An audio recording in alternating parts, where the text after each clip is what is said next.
Baik, kabarnya ini ya, masih pada sehat ya? Alhamdulillah, Pak. Siapa yang lagi gak enak badan di sini? Alhamdulillah, Pak. Nggak ada ya? Sehat semua ya? Oke, sebelum kita masuk ke materi, sini Bapak akan membacakan apa sih tujuan pembelajaran yang akan kita pelajari pada pertemuan pertama hari ini. Yang pertama, kalian dapat menyebutkan macam-macam bencana alam yang ada di Indonesia. Yang kedua, kalian dapat mengetahui siklus penanggulangan bencana alam di Indonesia. Baik, kita absen dulu ya. Pertama itu ada Agung Firmansyah hadir. Hadir Pak. Ahmad Fadilah hadir. Enggak, Pak. Kenapa? Sakit, Pak. Tadi, Pak. Ya. Untuk lanjut Haji Ilham Maulana. Ada, Pak. Ada ya. Ada, Pak. Ajun Winata. Hadir, Pak. Arya Suhendar Marwan. Hadir, Pak. Asifa Nurul Anggraini. Hadir, Pak. Gatan Abdillah. Enggak ada, Pak. Ada ya, kemana nih?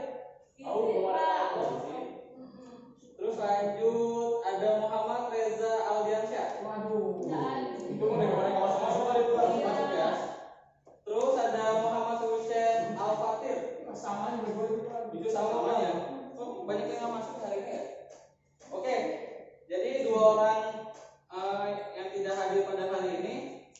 Oke, pada materi pembelajaran hari ini kita akan menggunakan metode apa sih yang disebut dengan inquiry. Ada yang ini tahu di sini inquiry itu apa? Belum tahu, Oh, belum Pak. tahu. Jadi pada metode atau model inquiry ini kalian dituntut untuk berpikir secara kritis, mencari jawaban atas soal-soal itu sendiri berdasarkan dari sumber-sumber atau rujukan-rujukan yang bisa kalian pakai dan bisa kalian pertanggungjawabkan validitasnya. Oke, silakan kalian buka LKS-nya pada bab 11 tentang materi mitigasi bencana. Kita bab baru ya setelah kemarin pelajaran yang lalu. Oke, kita lanjut ke materinya. Di sini jenis-jenis dan karakteristik bencana alam. Next ya. Apa sih bencana alam? Ada yang tahu? Sesuatu yang dapat merusak kehidupan, Pak. Oke. Ada lagi yang lain? Merusak kehidupan sehingga bisa merugikan kehidupan manusia. Oke, di sini menurut Undang-Undang Nomor 24 Tahun 2007 tentang penanggulangan bencana adalah peristiwa atau rangkaian peristiwa yang mengancam dan mengganggu kehidupan dan penghidupan masyarakat yang disebabkan baik oleh faktor alam dan non alam maupun faktor manusia sehingga mengakibatkan timbulnya korban jiwa, kerusakan lingkungan, kerugian harta benda dan dampak psikologis. Nah, next. Di sini kita masuk ke mitigasi bencana alam. Apa sih mitigasi bencana alam? Yang ada diketahui. Hal yang dilakukan untuk memperkecil resiko bencana. Oke, bagus. Kita kaitkan dengan teori ya. Upaya yang dilakukan terus-menerus untuk mengurangi resiko bencana sehingga dampak yang ditimbulkan bencana ditekan sekecil-kecilnya. Jadi perlunya mitigasi bencana itu ya agar sebelum bencana terjadi kita sudah mengetahui apa yang harus kita lakukan, jalur evakuasinya bagaimana, dan penanggulangan bencananya apabila terjadi bencana tersebut. Oke, di sini banyak banget ya bencana alam yang ada di Indonesia, khususnya yang pertama gempa bumi, tsunami, tanah longsor, banjir, angin puting beliung, kekeringan, kebakaran hutan, letusan gunung api. Dari sekian banyak bencana alam yang ada di sini, siapa yang bisa deskripsikan sedikit tentang salah satu bencananya? Siapa yang bisa? Pakai apa? Saya tahunya Apa bencana apa? banjir, Pak. Banjir, kenapa banjir? Karena banjir itu kayak luapan air yang berlebihan mungkin dari sungai atau mungkin dari hujan yang sangat deras yang juga diakibatkan dari tersumbatnya atau banyaknya sampah di sungai. Oke, baik, bagus. Ada yang lain untuk beberapa bencana yang ada? menjelaskan sedikit sebelum kita masuk ke karakteristik bencananya? Saya Pak, Ya, Novita. gempa bumi Pak.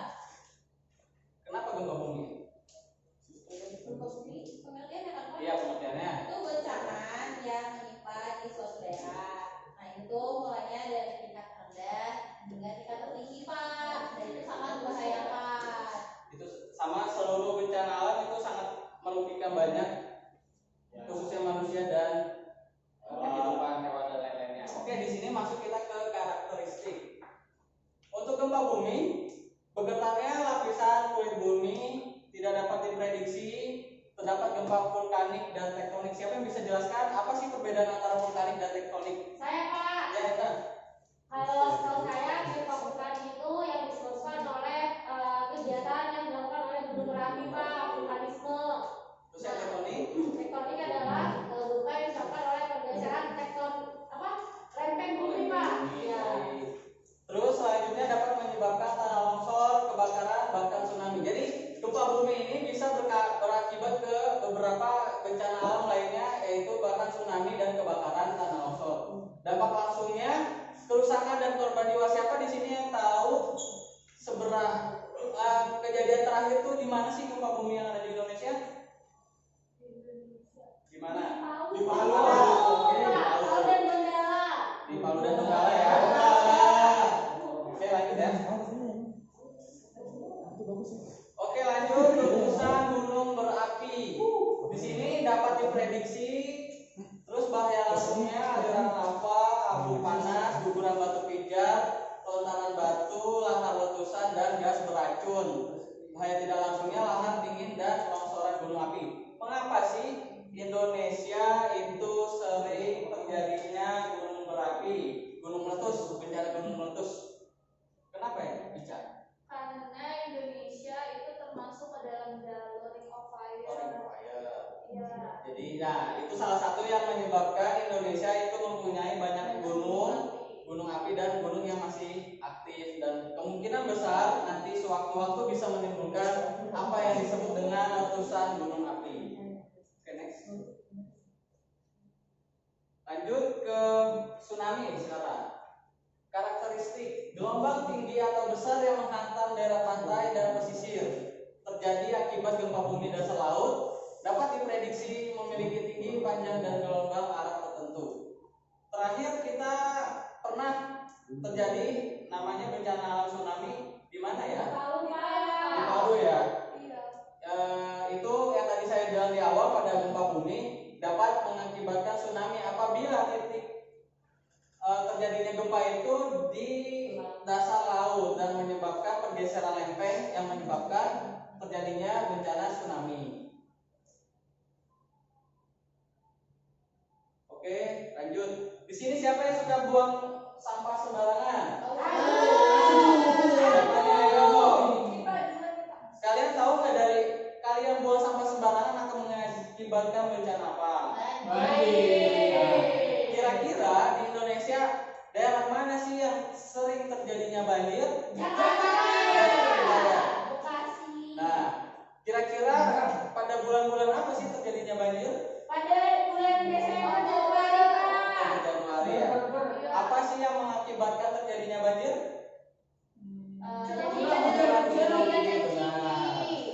Oke, di sini dapat berlangsung lambat atau cepat atau tanpa peringatan banjir bandang. Biasanya terjadi pada musim hujan tadi yang tadi dijelaskan. Dampaknya itu merusak, tergantung pada tinggi air, luas genangan, lamanya genangan, kecepatan aliran material yang hanyut, dan tingkat kepekatan atau endapan lumpur. Ini salah satu backgroundnya ya, terjadi di bundaran HI Indonesia pada beberapa tahun yang lalu. Air tercampur dengan lumpur mengakibatkan warna yang coklat seperti ini. Oke, next. Bencana selanjutnya yaitu bencana kekeringan. Karakteristik dapat terjadi karena faktor meteorologi, hidrologi, prasarana sumber air, dan faktor sosial ekonomi yang mengakibatkan cadangan air berkurang bahkan sampai tidak ada. Dampaknya tergantung jangka lamanya kekeringan, pendek, menengah, atau panjang. Di sini siapa yang tahu? di wilayah bagian Indonesia mana yang sering mengalami bencana kekeringan? Di mana ya? Pak, kemarin saya juga lihat di berita Pak, pokoknya tahun itu yang paling rendah curah hujan itu ada 3 wilayah Pak. Di mana ya? Nusa Tenggara Timur, Nusa Tenggara Timur, Bali, dan Maluku Pak. Berarti di daerah-daerah yang Bagian timur. bagian timur ya, yang Pak. bisa kita ketahui bersama curah hujan itu sangat sedikit dan mengakibatkan bencana kekeringan. Next. Dan selanjutnya itu tanah longsor memiliki karakteristik gerakan tanah dan batuan yang terseret ke bawah atau pada lahan miring, terjadi karena lereng gundul, gempa bumi, dan penambangan yang tidak terkendali. Dapat terjadi secara tiba-tiba, dapat menghancurkan bangunan, jalan, pipa, dan kabel. Di mana sih daerah yang sering terjadi longsor? Puncak. Bogor. Di Bogor, di Puncak ya. Iya, di Bogor. Megamendung, betul. Apa sih mitigasi yang perlu dilakukan untuk mengurangi dampak dari terjadinya tanah longsor? Menanam tanaman. Ya benar. Iya Pak. Menanam tanaman ya. Ya, Ya, intinya. intinya ya kita harus menanam pohon lebih banyak agar bisa menahan laju dari tanah yang bergerak turun ke bawah untuk untuk meminimalisir terjadinya bencana tanah longsor. Oke, lanjut kebakaran hutan. Pada karakteristik kebakaran hutan, kondisi api yang tidak terkontrol pada daerah hutan, dampaknya hilangnya keragaman hayati, terjadinya penyakit saluran pernapasan, menghambat transportasi dan jarak pandang yang semakin dekat. Gimana sih terjadinya sering terjadinya kebakaran hutan?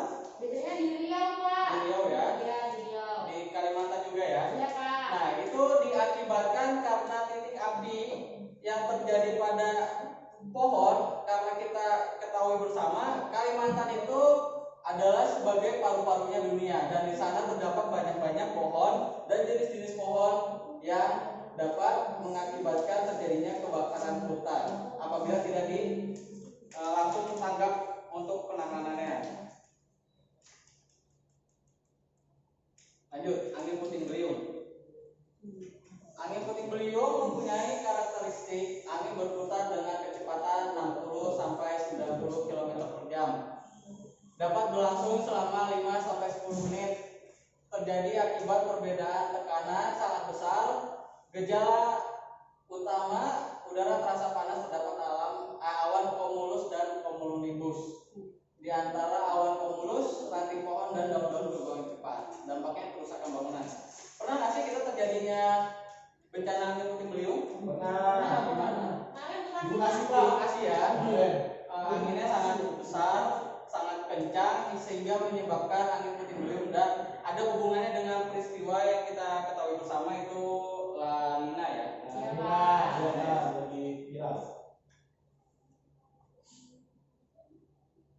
Nah, dari sekian materi yang sudah dijelaskan, kira-kira ada yang ingin ditanyakan? Saya Pak. Apa yang Kak? Kan tadi Bapak sudah menjelaskan berbagai jenis bencana. Nah, saya ingin tanya Pak, bencana-bencana tadi itu masuk ke dalam klasifikasi yang disebutkan oleh apa gitu loh Pak, alam atau manusia gitu Pak. Oke, dari pertanyaan Endang, Bapak masuk ke pertanyaan ya untuk soal, dan bisa kalian diskusikan kepada masing-masing orang ya, untuk 4 orang atau siapa saja yang emang bersedia untuk menjawab. Baik, di sini silakan kalian diskusi. Bapak beri waktu sekitar 10 menit ya untuk mencari tahu ini kejadian apa sih, terus mengapa bisa disebut, bisa diklasifikasikan ke dalam bencana alam atau bencana non alam. Oke. Ini gambar pertama ya. Ya Pak. Seterusnya gambar kedua dan gambar ketiga dan gambar keempat. Baik.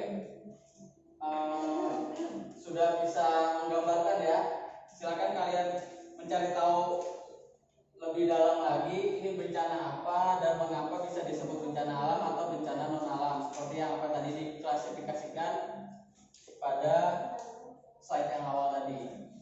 Oke, silakan.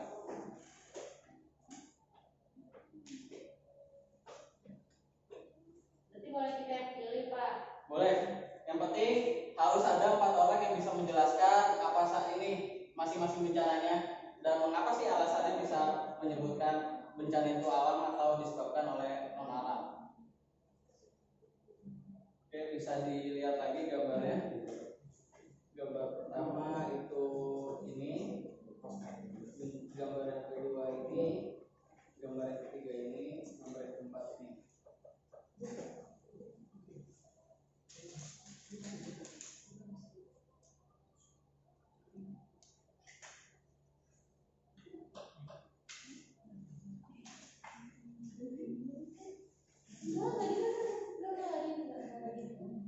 Ayo diskusi ya. Silakan kalian cari tahu berdasarkan sumber-sumber yang telah tersedia. Bisa menggunakan handphone atau buku ajar kalian yang kalian punya. Oke.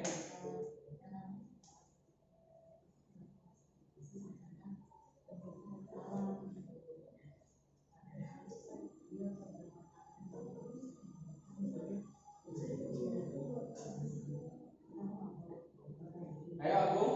Yuk. Waktunya masih lama, 10 menit. Bisa kalian cari tahu lebih banyak dan bisa beralasan lebih jelas lagi.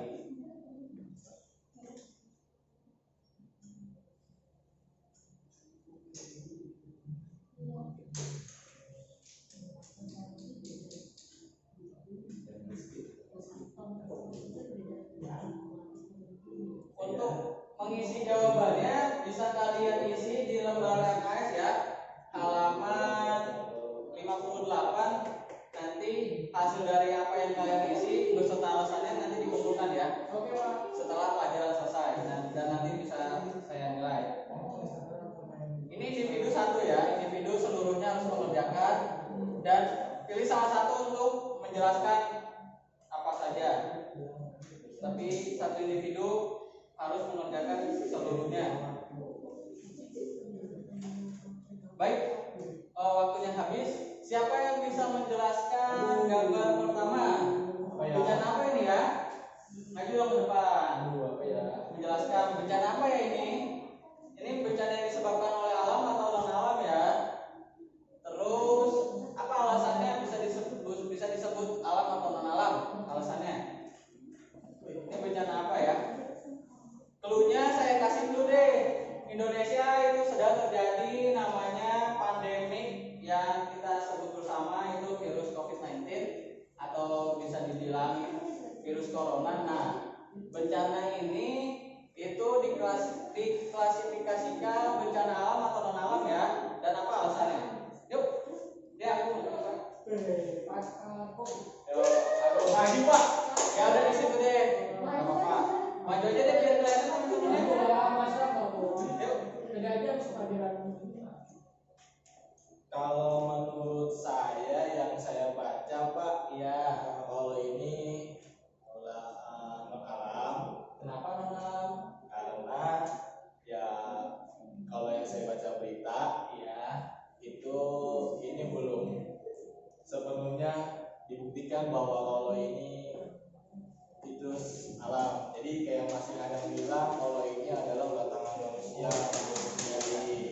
Jadi menyebabkan bahwa kita bisa menular dari satu orang ke orang lain. Jadi itu masih dalam tahap penelitian Pak kalau menurut saya.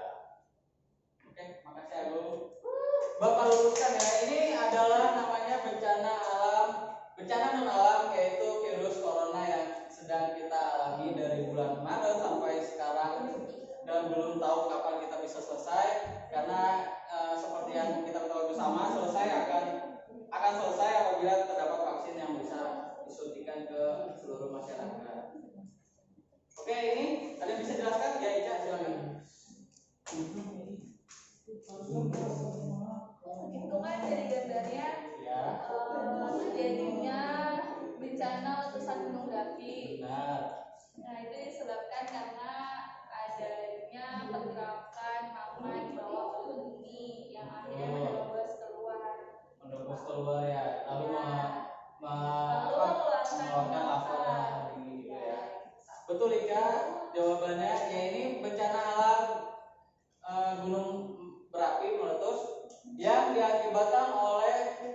berlangsungnya proses magma yang terjadi di dalam perut bumi atau di dalam gunung tersebut sehingga memuntahkan lava dan lahar dingin yang bisa jatuh ke pemukiman warga.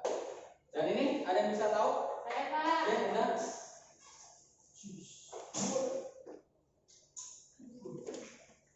Jadi yang saya ketahui tentang gambar tersebut adalah akibat dari nuklir Pak. Nuklir ya.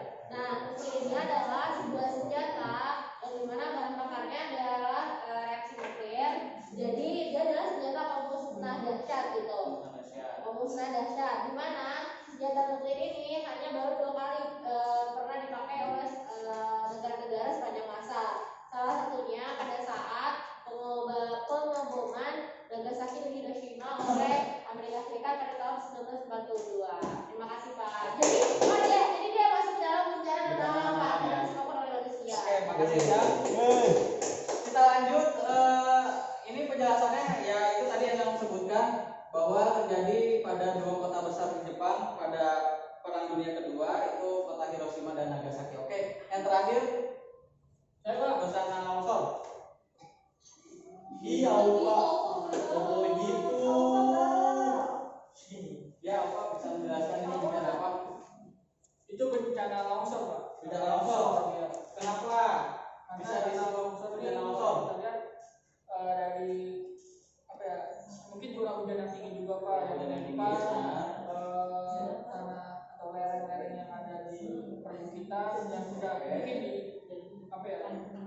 Dikuatkan oleh tanaman-tanaman atau vegetasi yang ada di situ. Jadi ketika hujan deras turun masuknya ke amblas ya. gitu ya. Oke. Terima kasih Pak.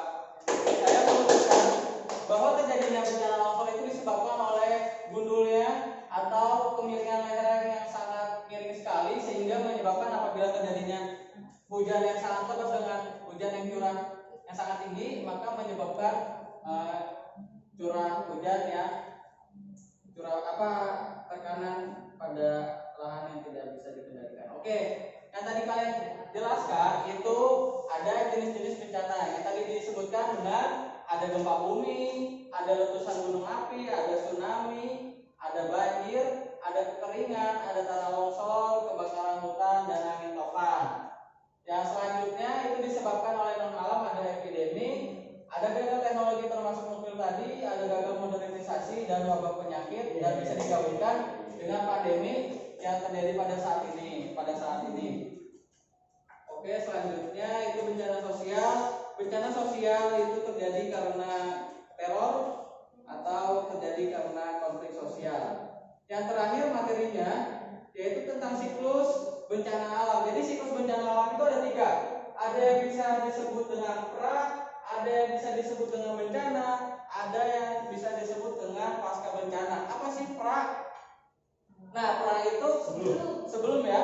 Nah, bisa dikaitkan dengan mitigasi bencana. Jadi mitigasi bencana ini nanti tujuannya kalian bisa memitigasi bencana atau bisa memitigasi keluarga agar dampak yang terjadi ditimbulkan itu tidak terlalu besar dan bisa menyelamatkan barang-barang berharga terlebih dahulu.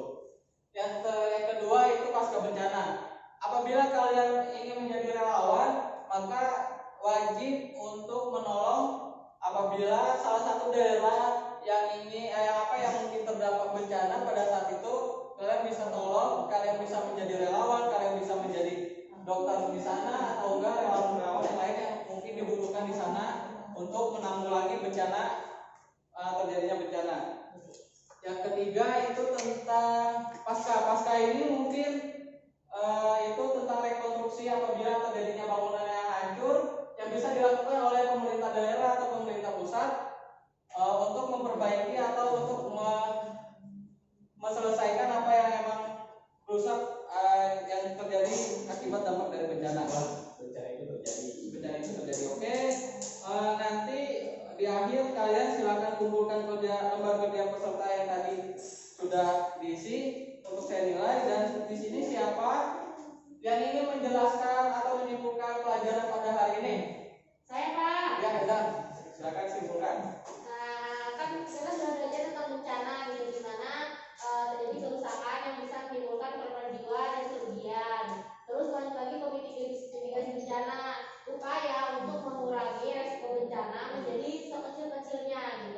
Terus ternyata bencana itu dibagi menjadi 3 Pak. Bencana alam itu disebabkan oleh alam, kemudian alam yang bisa disebabkan oleh manusia atau kesalahan manusia atau kesalahan teknis, dan ada bencana yang disebabkan oleh manusia seperti bencana sosial.